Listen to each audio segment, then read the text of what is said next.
ఈ మధ్య రీసెంట్గా ఒక వీడియో చూశానండి. నిజామాబాద్ జిల్లాలో ఒక పాఠశాలలో ప్రభుత్వ అనుమతులు లేకుండా ఆ పాఠశాల ప్రిన్సిపల్ లేదా టీచర్ పిల్లలకి ఉర్దూ నేర్పిస్తున్నాడు అనేసి అక్కడ కొంత గొడవ జరిగింది. అంతేకాకుండా ఆ టీచర్ని లాగి పెట్టి చెంపకేసి కొట్టడము జరిగింది. ఆ తర్వాత వాటికి సంబంధించి పోలీస్ కేసులు కూడా అయ్యాయి.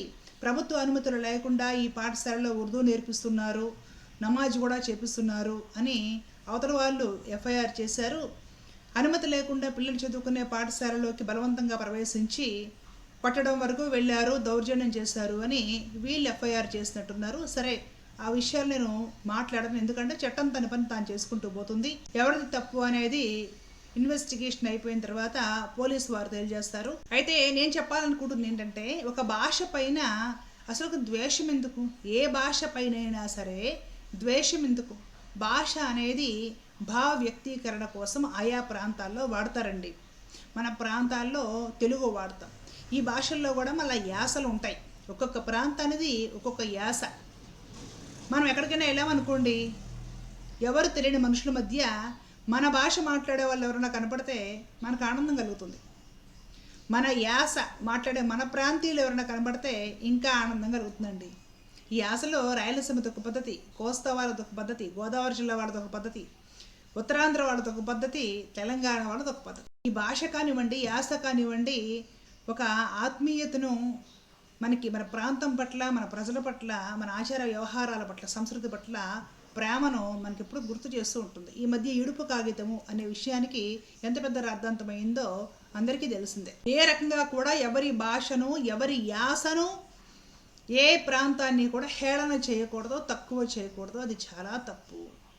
ఈ భూమి, సమస్త లోకాలు మొత్తం అంతా పరమాత్మ సృష్టి. ఈ విషయం తెలిసిన వాళ్ళు ఎప్పుడు కూడా ఏ ప్రాంతాన్ని కూడా గేలి చెయ్యరు, ఏ భాషను కూడా తక్కువ చేయరు. కొన్ని ప్రాంతాలు, కొన్ని రకాల కల్చర్స్ మనకి నచ్చకపోతే మనం పాటించకుండా ఊరుకోవాలే కానీ అది ఒక మంచిదే కాదు అనేసి ప్రచారం చేయకూడదు. ఈ ఉర్దూ విషయానికి వచ్చే ముందు ఒక చిన్న విషయం అండి.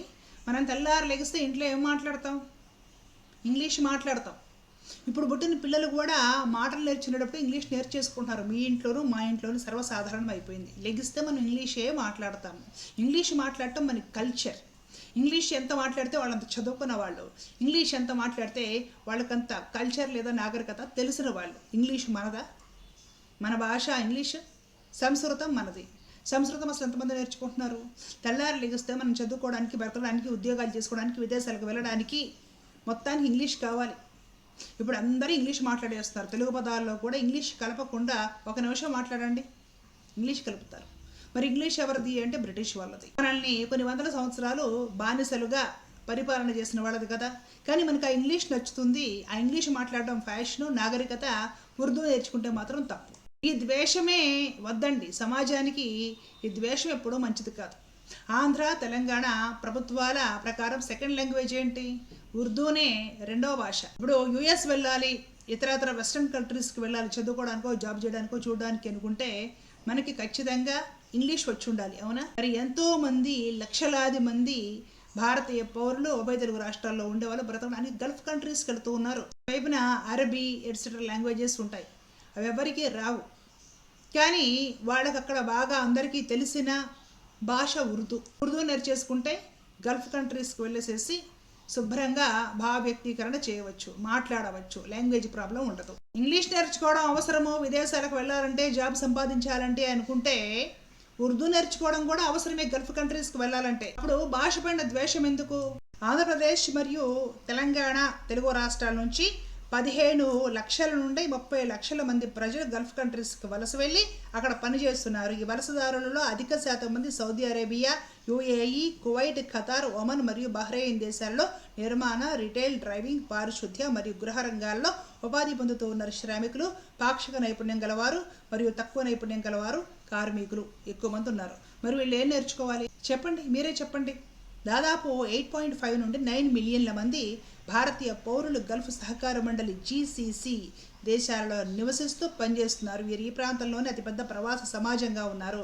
వీరిలో అత్యధికులు United Arab Emirates, Saudi Arabia మరియు కువైట్లలో ఉపాధి పొందుతూ ఉన్నారు. మన భారతదేశం నుండి ఇంతమంది బతుకుదెరువు కోసము గల్ఫ్ కంట్రీస్కి వెళుతున్నారు.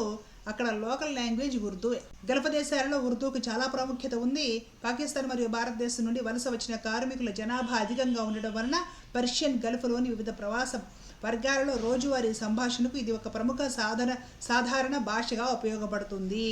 బహిరంగ ప్రదేశాలు, స్థానిక మార్కెట్లు మరియు కార్యాలయాలలో బంగ్లాదేశ్, ఇరాన్ మరియు ఇతర దేశాల వంటి మాతృభాష కాని వారు కూడా ఉర్దూను విస్తృతంగా మాట్లాడతారు మరియు అర్థం చేసుకుంటారు.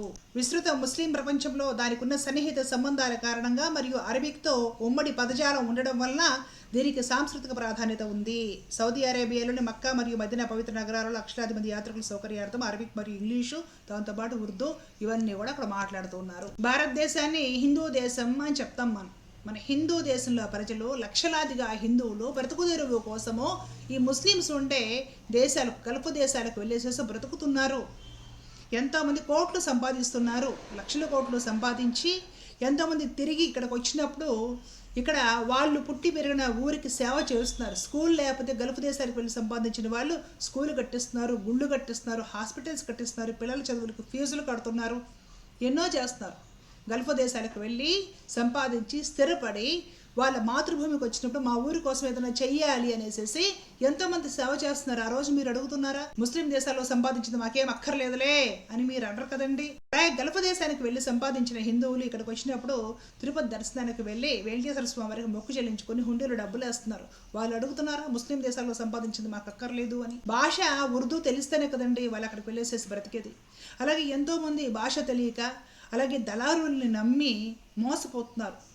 పాపం పాస్పోర్ట్లు అన్నీ కూడా ముందే ఇచ్చేసి వంచబడుతున్నారు అనమాట. ఈ దేశానికి తిరిగి రాలేక వాళ్ళ దగ్గర డబ్బులు లేక అక్కడ వేధింపులకు గురయ్యి ఆ విధంగా బాధపడుతున్న వాళ్ళు కూడా ఎంతోమంది ఉన్నారు మన వాళ్ళు. భగవంతుడి దయ వల్ల వాళ్ళందరికీ ప్రభుత్వం సహాయం చేసి వాళ్ళని క్షేమంగా ఈ దేశానికి తిరిగి తీసుకురావాలని కోరుకుందాం. భాష అనేది ఉర్దూ అయినా, ఇంగ్లీష్ అయినా, ఇంకోటైనా కూడా భావ వ్యక్తీకరణకి అది అవసరము. ఈరోజు ప్రపంచంలో ఏ మూలకైనా సరే బ్రతుకు తెరువు కోసం పెడుతున్నారు. ఒకప్పుడు పొరుగురికి వెళితే కూడా వాళ్ళ ఇంట్లో పిల్లలు మనము బాధపడేవాడు, అమ్మో తెలిసిన చోటికి వెళ్ళి ఎలా ఉంటారో ఏం తింటారో అని. ఇప్పుడు ప్రపంచంలో ఏ మూలకైనా కూడా ఏమాత్రం భయం లేకుండా వెళ్ళిపోతున్నారు. ప్రయాణ సాధనాలు అలా పెరిగిపోయాయి. పనులు చేయడం, ఉపాధి కోసం ఎక్కడికైనా వెళుతున్నారు.